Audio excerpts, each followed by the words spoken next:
The following video is for entertainment purposes only. The scenarios presented within have been heavily edited and are neither complete nor meant to act as or in lieu of actual flight instruction. Consult a certified flight instructor for more information. A beautiful day for flying, followed by a beautiful night for flying, so we can play at a very old and carefully restored theater with a history. But, as I've always said in flying, it's always something. It's another episode of Life in the Fast Lane. The nav database is mismatched. I'm John Weisswasser, pilot and drummer for Eaglemania. Follow me as I explore the practical use of general aviation while I travel the country with the world's greatest tribute to the Eagles. This is Life in the Fast Lane. This trip takes Eaglemania to Barre, Vermont to play at the Barre Opera House, a 600-seat theater nestled in the countryside of northern Vermont. The schedule has me there at 4:30 for a sound check and a show at 7:30 with two one-hour sets. The earlier showtime posed the possibility of returning to New Jersey afterwards. Barre, Vermont is served by the Knapp State Airport, about 7 miles away from the venue. This uncontrolled field, not far from Burlington, has good approaches and a nice 5,000-foot runway, which I could get access to at night if I decided to leave after the show. The trip itself would mean an hour or so in the air versus 5 hours in a car, which meant I had until about 10 a.m. to commit to flying. METARs first thing that morning were reporting widespread VFR conditions, save for a couple stations with some low-lying warning scud, and conditions were forecast to stay that way throughout the day and into the night. This was all due to a large high-pressure area dominating the East Coast, the same kind that's made the last few trips so easy and which makes September my favorite month for flying. It really doesn't get much better than this. You could see this graphically with the absence of any worrisome cloud cover during the day or at night when I might return. And the SIP-FIP and turbulence forecasts were completely benign. 99 Delta Alpha is cleared to Nav State via on departure left turn heading 180 radar vectors breezy. Victor 39 Carmel Grecky Judds Cambridge direct 2000 210 at 10 119.2 squawk on release 9 Delta Alpha. Malibu 9 Delta Alpha, reback correct, advise when ready, taxi current ace. Wilco 9 Delta Alpha. Engine start, configuration, and taxi were all uneventful. Romeo November for taxi to the active with golf for close pattern. Clear for takeoff, runway 49 Delta Alpha. Runway 9 Delta Alpha, under departure instructions, fly runway heading. Runway heading 9 Delta Alpha.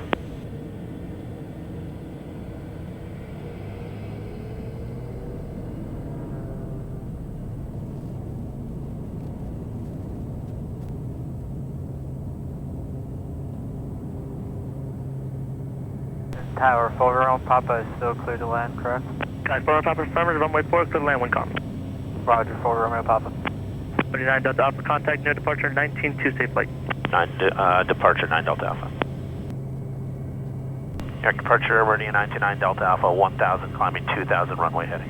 929 Delta Alpha, departure, radar contact, proceed to breezy, climb maintain 6000. Breezy 6000, 9 Delta Alpha. Committed 4957, turn left heading 280. We've been cleared up to 11,000, and they took a little chunk off our route, which is good. 8,000 for 6,000, we have echo. Just at 380, let's just altimeter 3045. Couldn't pick a better day to fly. Foxtrot's current. Gorgeous. Okay, we'll go Foxtrot. 380. Ever today. It's like you can see No. everything today. Boston Center, Meridian 99 Delta Alpha, 16,000. Niner 2 Delta Alpha, Boston Center, climb and maintain flight level 210. Flight level 210, 9 Delta Alpha. Who else is checking in? That's 929 Delta Alpha, flight level 210, smooth ride. 929 Delta Alpha, Boston Center, Roger. So at 21,000 feet, we got 42 minutes. We're there. Beats that's when we're 6.5, there, right? yeah, 6.5 hours of driving. Boston Southwest 4699, wondering if we could get a shortcut from you today, maybe direct Bel Air. Stand by. So, in the spirit of none of these flights, there's always something, which is what inspired me to do these videos in the first place, to a degree. Even the most routine flight, there's always something. And today it is the fact that I updated the databases and I decided to follow the instructions that somebody gave me. If you're in this time, like the databases get updated, like let's say every month, okay, not exactly on the first of the month, right? So if this database comes out for this section of time, and you're over here, okay, you're not supposed to take this and start using it right away, even though it's updated information, which made no sense to me at all, okay? So as a result, what I've always done is when this comes in, I just make it the active database, because it's so what that it starts at this point in time, like it's more current information, right? Nothing's going to change between here and there, right? So that's what I did. This time I decided to follow the instructions to see what would happen. And now there's database mismatches. So now the terrain warning system, on a day like today, actually it didn't really matter, it's sort of it's an optional piece of information, but the terrain system warning system is now turned off because the nav database is mismatched. As a result, we don't have that synthetic vision. Oh, right. That's what that is. Yeah. Figure. It's always something. Always. Boston Center, Meridian 929 Delta Alpha, flight level 210 with the numbers in NOTAM at nav state. November 929 Delta Alpha, Boston Center, roger. Center, Meridian 929 Delta Alpha, just going to request the RNAV to 35 via Zimke if possible for 9 Delta Alpha. 9 Delta Alpha, clear direct Zimke, descend and maintain 9,000, altimeter 3047. Okay, direct Zimke 9,000, 3047, 9 Delta Alpha. So I want to be at 5,000 feet here, approach, and I can see that based on a standard rate of descent, he assigned 9,000 feet, that'll actually put me there. So I increased our rate of descent in anticipation of him clearing us down to 5,000. For 9 Delta Alpha, traffic 11 o'clock, 4 miles northwestbound to Mooney at 8,000. Insight 9 Delta Alpha. For 9 Delta Alpha, roger. Maintain visual separation from the Mooney. Cross Zimke at or above 5,000. Cleared RNAV, runway 35 approach, Montpelier Airport. Okay, Zimke at or above 5,000, clear for the approach 9 Delta Alpha. He was so late in descending us, I think because of that Mooney traffic, that I had to lose a lot of altitude in very little distance. Watch this. This is one way where a turboprop really shines.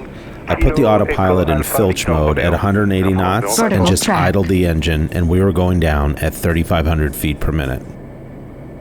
I want to get down to 4,000 quickly. I want to be like ready to drop the gear here.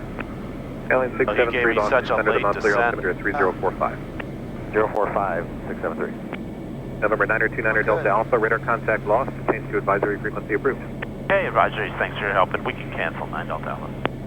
You say you want to cancel now, November 9 Delta Alpha? Affirmative, 9 Delta Alpha. For 9 Delta Alpha, roger. I have for cancellation received. Have a good day. Okay, 9 Delta Alpha, so long.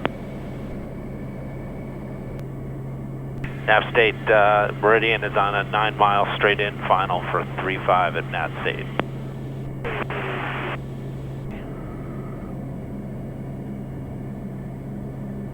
Hi, Condor traffic, 648 tonight is... Hey, got 3 green, 10 of flaps. Hi, Condor Rover, about 12 miles out. Nav state traffic, Meridian is on a 6-mile straight-in final 35 at nav state.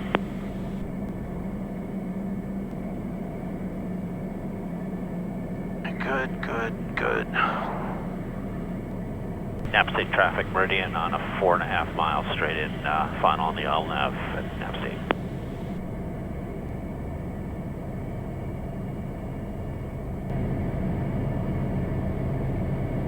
$500.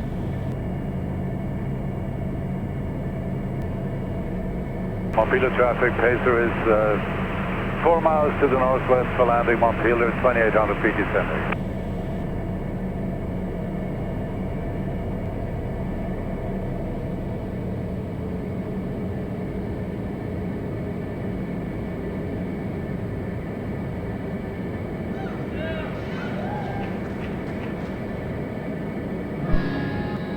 One of the privileges of this job is that we get to see parts of the country that you wouldn't ordinarily visit if, say, you were a tourist.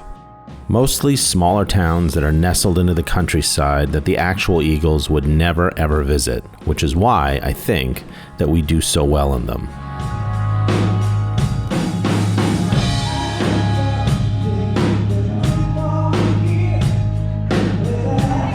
We often get asked what the actual Eagles think of what we are doing, and I couldn't give you any idea as we honestly have no contact with them. But the way I look at it is that we aren't competing with them. We certainly aren't affecting their ticket sales, as they would never visit Barre, Vermont, or Youngstown, Ohio, or Klamath Falls, Oregon, just to name a few.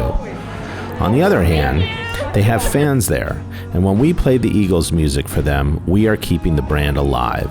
And that enthusiasm undoubtedly leads to material benefit to the actual Eagles in the long run, no pun intended. So in that sense, it's a very symbiotic relationship.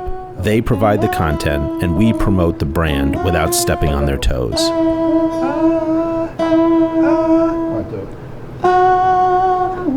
It's also why we don't play in big cities. My guess is that if you can afford to live in Manhattan or Boston or Chicago or any other large city, you can afford tickets to see the actual Eagles and therefore wouldn't spend time seeing a tribute, which is exactly why we tend not to sell as well in big cities and why we avoid them altogether. Learning about these small towns has also been an interesting exercise as well. A lot of these theaters are old, ornate movie theaters that at one time in their history were abandoned and then resurrected by the community as an arts center. Okay, so the Barre Opera House was built in 1899. It's the second structure that was on this footprint. The first Opera House was built in 1886 and lasted for 12 years. On a cold January night, the night watchman from the town who was making his rounds noticed smoke coming out of the basement of the building, alerted the fire department, and they rushed and got here really quickly, but they were unable to save the building because the hydrants were frozen. Within a year, this new building was in place, and for the next 42 years, it was the cultural center of Barre and central Vermont. Wow. I love coming up here. It's like going back in time, you know? Yeah, totally. Watch your head on this beam here. So these catwalks, but they're flown catwalks. Yeah. They're the only ones of its kind in North America, as far as we know. Yeah. So actually, when I say flown, it means they're attached to the ceiling. Okay. Huh. They come down. Pulled out the original painted curtain that was on the front of the stage, and we had. So when do you think this is from? 1899. Put stuff in chalk here in 1920. His name and. Wow. It now seats about 650 people. Originally, it was 1,000 seats. It was built in 1899. No kidding. Since the community at large contributes to the restoration, they're more likely to patronize it, and the theater then becomes a focal point of the town and the go-to place for live entertainment. It's where a visit from Eaglemania really shines. Yeah, we're drawing from all over the state, and for our bigger shows, we're bringing people in from all the surrounding states and from Canada as well. So here we are at the restaurant that we just had lunch, and right here, Eaglemania, tonight, one night only. Like the afternoon, it's like all anxiety, like stuff can go wrong. Right. You know, sound check, equipment can fail, this can fail. You know, a lot of stuff can go sideways, but now it's go time. Now it's like, man, you better have all that stuff packed away and locked in because the lights are coming on in about 5 minutes. And it's funny because from backstage to out there, you completely become a different person. You just become that guy. So, here we go. Yeah, I'm good. Thank you. Hey, Eric. That physical transformation often becomes immediately apparent. Well, here we go. It's like cliff diving. You're standing at the edge of the cliff, and you're about to go off. Yeah, right. About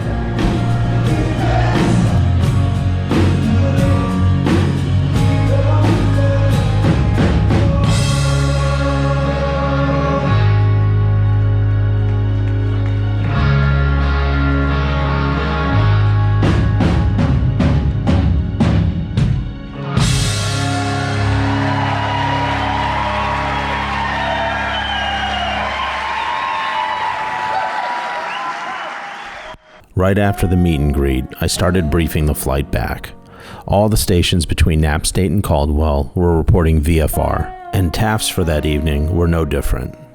NEXRAD was completely clear, as was the SIPFIP and turbulence forecast. Another easy VFR night for flying. The most important aspect of the brief that evening, in my mind, and given the weather and location, was the obstacle departure procedure, especially since it was an uncontrolled field. The winds were favoring runway 17, which called for a climb to 2,600 feet, then a climbing left turn to 3,500 feet direct Montpelier VOR. I remembered on the way in being somewhat high, maybe 3,000 or 4,000 feet, when radar contact was lost with ATC, so it was particularly important that this procedure be adhered to meticulously. I should mention that the ODP required 270 feet per nautical mile as a minimum climb gradient. At a climb speed of roughly 125 knots, that's 2 miles per minute, which means I needed to be climbing at least 540 feet per minute. No problem for the Meridian, which climbs at 1,300 feet per minute. Okay, 929 Delta Alpha is cleared to Caldwell as filed, 7,220 at 10, 3477 135.7, and I'll tell you what, can I just give you a call when we're ready to depart and get a release from you then? 9 Delta Alpha, hold for release. Okay, we'll hold for release. I'm not sure why he sounded so disappointed. I just was not going to let myself get rushed. I was at an unfamiliar airport in the mountains at night, and I wanted to take my time and not make any mistakes. 168 to 2600. Then climbing left turn to the MPV depot. Alright. Put that in here. Boston, good evening. FedEx 5035, flight level 340. FedEx 5035, Boston, roger. Engine start, configuration, and taxi were all uneventful.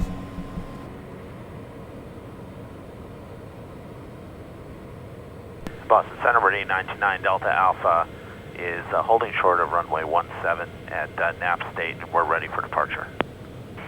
99 Delta Alpha, roger. Clearance report, if not off by 0325, by 25, not later than 0330 of intention. Time now 0316. Okay, we'll be airborne shortly. Thank you, 9 Delta Alpha. Oh.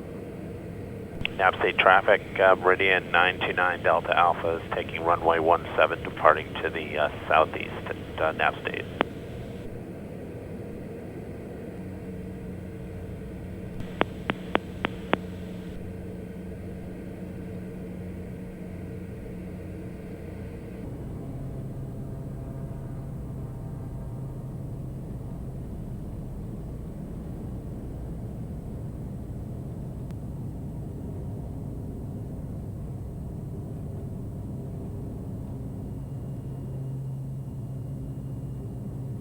Awesome.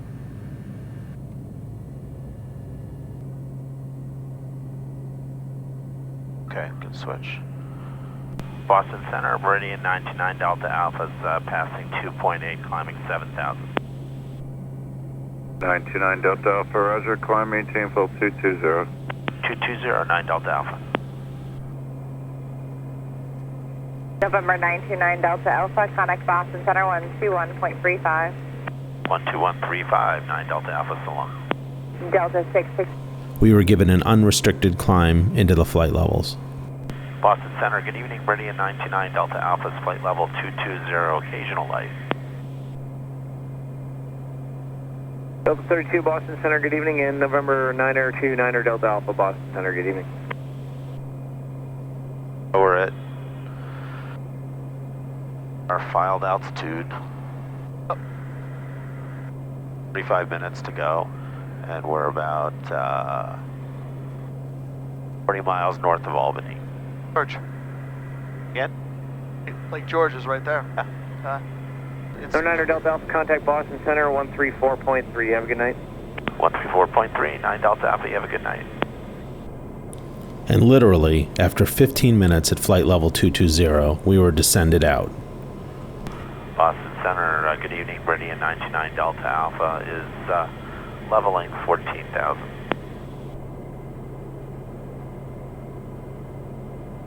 Meridian 99 Delta Alpha Boston Center, roger, the Albany altimeter 3036. 369 Delta Alpha. So we're at 14,000 New York Center on and we've been given crossing restriction 10 miles this side of Huguenot at 7,000 feet. So I have programmed and armed the VNAV.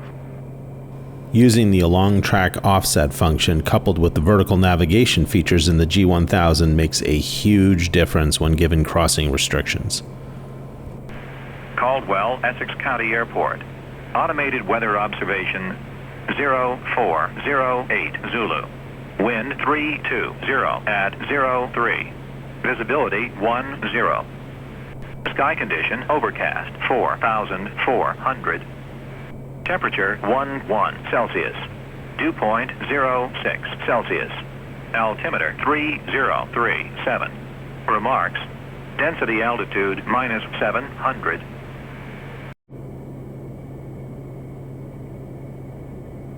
Yak approach Meridian 99 Delta Alpha 6000 with the numbers and NOTAMs at Caldwell. Request the RNAV to 22 Lady. 9 Delta Alpha, you can proceed direct to Lady. Expect the RNAV runway 22. Caldwell altimeter is 3036. And are you familiar with cancellation procedures?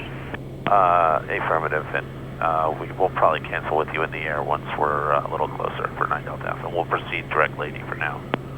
Right. 9 Delta Alpha, descend to 3000. 3000, 9 Delta Alpha.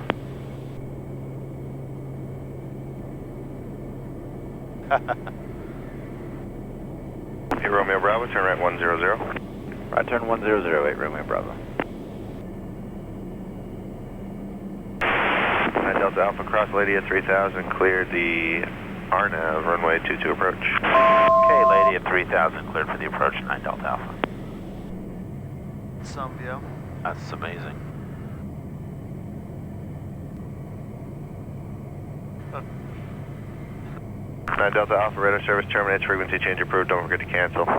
Yep, 9 Delta Alpha, I can cancel with you now. 9 Delta Alpha, squawk VFR, frequency change approved, no traffic observed between you and the field, take care. Okay, have a good night, 9 Delta Alpha.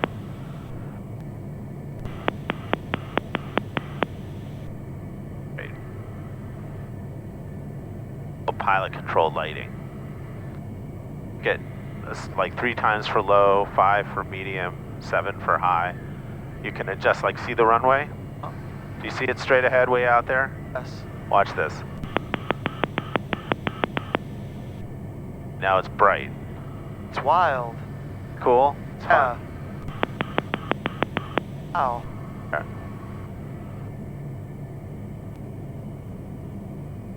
You're coming down.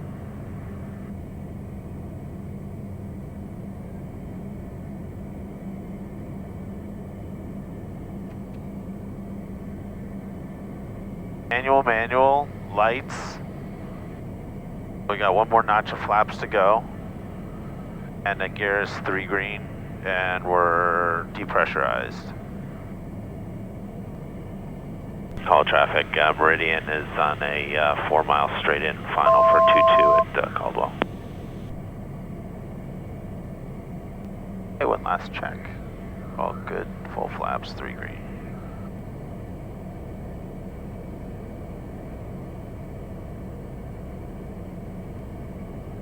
Minimums.